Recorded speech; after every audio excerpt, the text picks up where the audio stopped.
week's edition of the program. Yes, it is not a regular programming on this platform. This is actually an exclusive interview. And I'm right now at the National Assembly to interview a senator of the Federal Republic of Nigeria.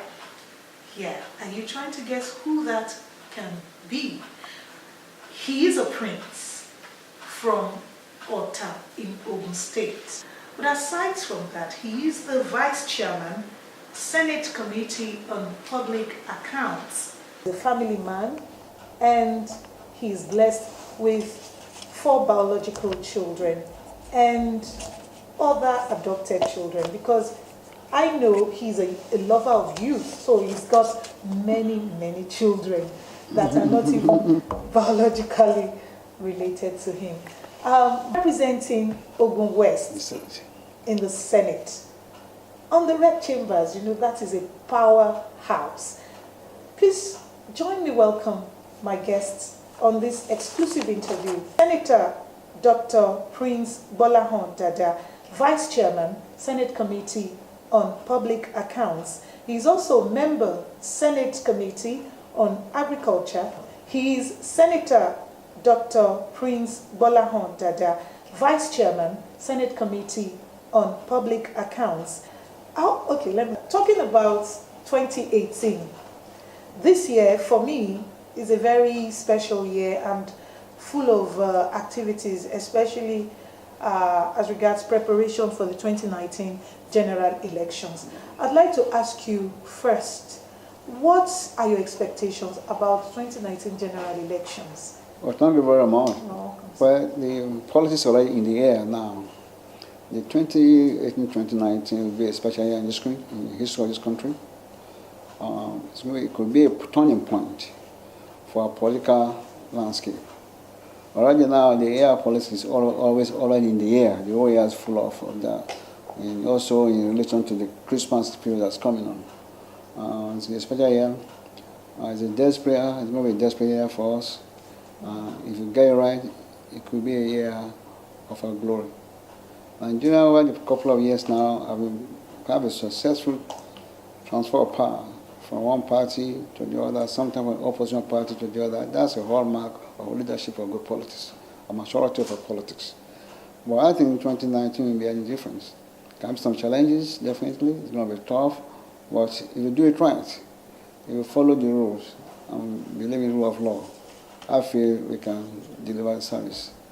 I personally feel Nigeria should do it right so we can take our rightful place in the League of Nations as a respected member of democratic values. Okay. Now you're from Ogun State. Yes. How would you rate the Ogun politics that is being played now? Well, Ogun State has been a very peaceful nation. We have a multi-ethnic society, and that is a strength. Our diversity should be our strength, not a weakness. You know.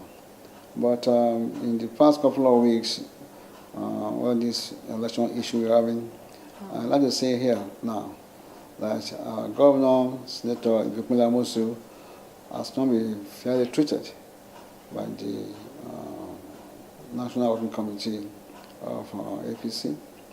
And our agenda for I represent Ogun West, our agenda is Ogun West for governorship. I stand with Ogun West and there for governorship. The only problem I have is that Senator Governor will deliver his promises. Like he deliver Ogun West for governorship, which he did, but with a lacuna. The lacuna is how do we achieve that under the APC platform? That is the headache. That's all the right-thinking people in Ogun State will be able to try and make sure we have a peaceful actualizations of a good governor in our state. So that is just the challenges out there on the ground. Okay.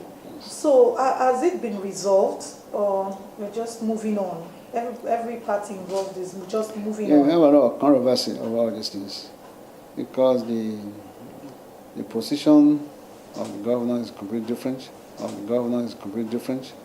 From the National Working Committee who conducted the primaries, and I feel that the people in Ogun State are very worried, are very concerned about all this. And I feel I have no answer for myself now. I can't no answer for this issue. But the elders, which are concerned, I said one of them is to be careful and do things not in haste. We should try as much as possible to see how can we achieve these objectives. That's my headache. That's my headache. Okay. Yes. Okay. So, projecting into the future, do you think Ogun politics will be better after these rifts, so to speak? After the dispensation, okay. Definitely Ogun State will be better because... why did you say so, sir? Yes, no, almost so. The governor has worked so hard. He has laid a foundation, a structure that was not there before. He has created a template that you can build upon. Well, because he has capacity. The difference be a governor, he's different from other governors. He has capacity to deliver quality services. And also he has one thing to his advantage. He's a do-it-yourself man. He likes to be hand-on on everything. That's why he's able to achieve the urban renewal he has done, attraction of new companies to the state, and trying to attend to all social factors. I feel if the foundation is well laid as it did now, and people are sincere to serve this nation and people, I don't see any reason why when they ever take over the government house can deliver it having right people around him. So that's where I see the foundation is laid, and then you just take a stand and drive on. Okay, so what are those things you would want to complain about what we do in politics, how we play politics, and maybe cost of politics? Politics, when you say politics and people are called politicians, sometimes I wonder whether they have gone to universities to study politics or they learn on the street corner to study politics. Nigerian politics is street politics. You have to learn it on the street. You have to learn it on the street, right? And you have to learn the tricks, the intrigues in the politics. Oh, so you are saying that you've coined a word. It's not just politics. It's sounding like you're saying it's a combo of tricks. It will be streetwise. That's the way it works. In Nigerian politics, you have to be smart to understand the corner, the pro and con of it. I think the cost of politics here is too expensive for our nation. And it's not because of the presidential system, it's the poverty system we have in this country. And that is what I discovered in Nigerian politics. We don't need to spend billions and billions and billions on campaign. It's not necessary. So I feel that money can be better and wiser spent than wasting it on bribery, giving money to people. That's not politics. We are not compared to come to politics. It's not. It's a service to the nation. Okay. Every politician will have their own job. If I ask you what's your job, if you're a politician, what's your profession? If you have no profession, they have respect for you. So the Yoruba say Oshelu and Ojelu. So there are two different things: those who are working for the nation and those who want to rape the systems. So these are the issues. How do we get rid of such people, so that in years to come, that kind of mentality would have been eradicated from the political... Yes, as long as you have ground value poverty in the country. Okay. As long as you have people who have jobless in the country. You have all these kind of personality attracting politics. Until you move to ideology politics. I've been advocating for that. That ideology was more into politics. People must be motivated by the law for their nation, the law for their country. They must be rich in law, not rich in money. Rich in law for society. And that's why I'm saying, are you a capitalist? Are you a communist? Are you me? Dada. Yes, sir. I'm what? I can ask you, I will tell you. I'm a progressive person. I'm a Democrat. That's what I'm on, and that's how I remain. The way I speak, the way I become, my personality, my DNA is that. That's me. So if APC decide to close shop, I will know from another progressive party I'm going to. If APC decide to merge with another party, and I realize the party you move to join with have the same ideology or the same interest, I'm concerned to see. If you're going to meet a party that will not bother the same fella, I'm ready to stay where I am or move out completely in politics. But once you put ideology in place, that's what I advocate now, ideology. That is the way it should be. That takes me to the next question. You are an ideology-driven politician. Now, I don't know how the issue of ADC, you being speculated online that you have now moved to ADC, because with the way you've talked just now, it seems you're still in APC. So what's prompted that kind of speculation, sir? I've been quiet lately. I don't really patronize social medias. I don't talk on social media. It's good. I love social media. I read some of them, at times. Sometimes the quality of communication they are biased. Some of them are not truthful. Some of them are based on facts and speculations. I've never moved out of APC. I said before, I will remain a Democrat. I will die a Democrat. I'm progressive. I remain a progressive person. I remain an APC member for life, and APC is forever for me. And I've not moved anywhere. People just say what they like. When I don't hear from you, there's a way to needle you so you can talk. So we can take this all over the new media platform to correct those wrong impressions. Yes. So good to know. Now, what's your view? You're still in APC, so what's your view about Mr. President? What's your view about the man called Buhari? Well, Nigerians have seen Buhari for the past 4 years. Right? This could be my own self-opinionated statement. Right? Okay. Mr. President represents one thing. He represents integrity. Okay.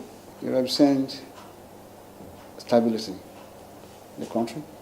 Also represents a moral standard system for our nation. We put these two together. Yeah, it shows the exact quality of leadership you have. Those are the hallmark of leadership. Anybody going to position of authority must first pass a test of character and integrity.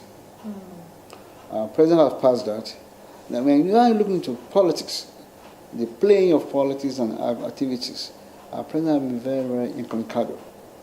He doesn't talk much, and that is not helpful in a situation where we have controversy all the time. The voice of the president is the voice of authority. When issue starts and a president takes a position, then what will happen is that people will read into it. But if there's silence, he says golden, but silence communicates quietly and misconception. And people transmit it that way. And with danger you are facing in this country, as I said, media people, is that bad news travel faster than good news. So, in your own opinion, Mr. President is a man of integrity and many more. But Nigerians are saying they want to see much more than that. What would you like to tell Nigerians?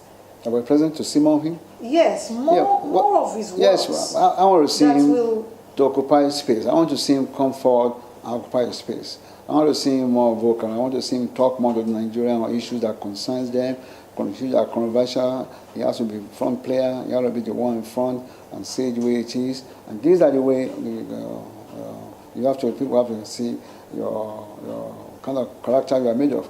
But if you keep quiet and don't talk too much, then people misconstrue this. And that's what I see that's lacking on Mr. President's side. And the people that handle the media side, they don't give access to the people. And people have one misconceptions, doesn't talk. We have a lot of crisis in the country.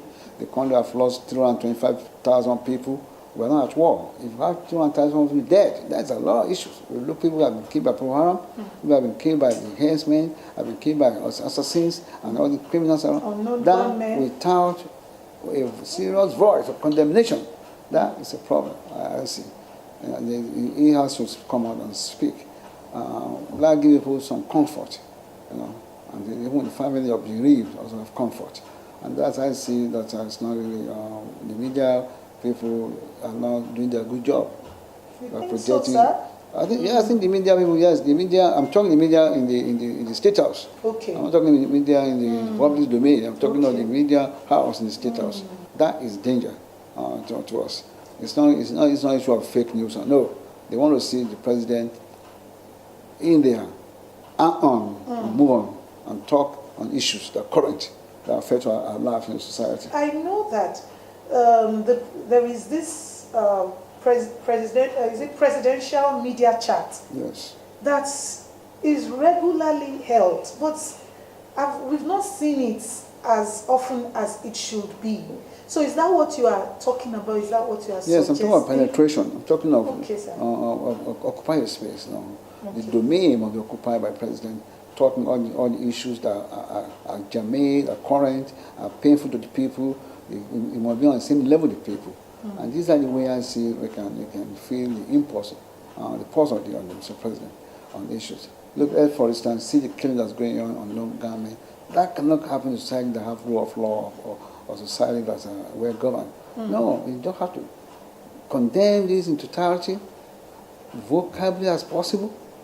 It's not just making one two statement. No, you occupy this space for months and talk about it, and people want to be brought to justice. And every day, those who are arrested, they are arrested.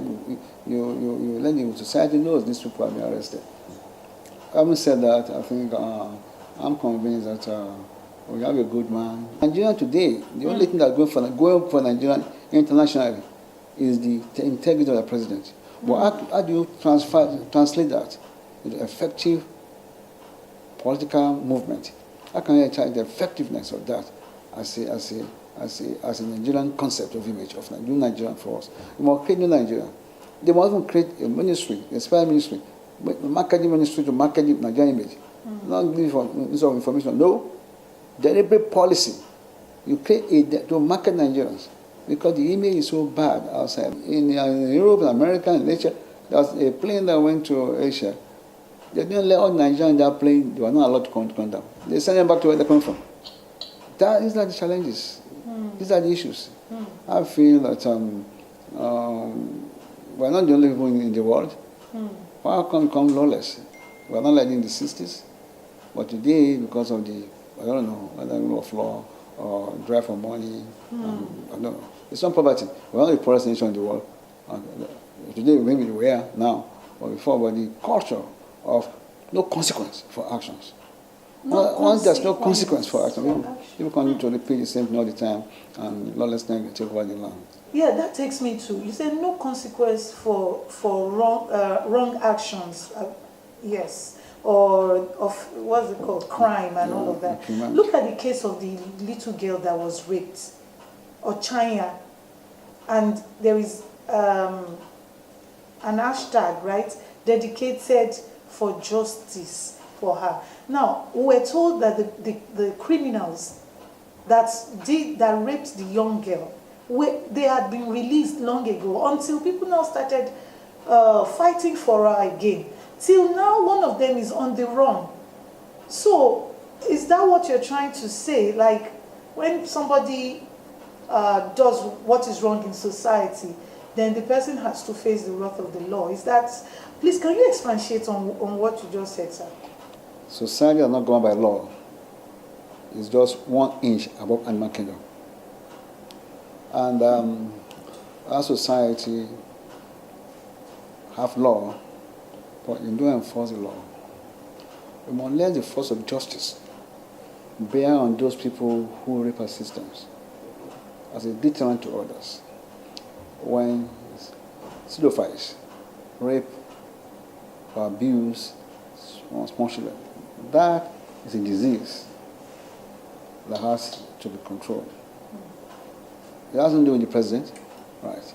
But what I'm saying in rule of law is that those who commit crimes, the punishment must be appropriate to the level of crime they committed. We are Nigerian police, and today underpaid, overworked, and they're not given the tools to work. They are demotivated completely. If you demotivate a system, there's no way they can do their best or give the best performance. All Nigerian police have spent 30% of their time looking for money. Or even 60% of their time looking for money. Because there's no structure that supports them. If you have a police people who live in a good environment and barracks, policy is no joke. It's an expensive business. You go to America, you go to Europe, even Ghana. I was in Ghana last week. I was amazed. I don't see police around. All I see police cars just parked in strategic positions. Everybody was peaceful. I was coming out 1 a.m., 2 a.m. I see Europeans walking everywhere, walking, not driving, walking freely. Freely? Everywhere. In 3 a.m., 2 a.m. I said, wow, I said, Nigeria's in trouble. I think we are in trouble. We are in big mess. So how do we come out of this mess? I think, as long as you don't penalize, no consequence for actions. Buhari, President Buhari, have been here now for 4 years. Well, the society is expecting to see heavy punishment for those who rape and loot this country territory.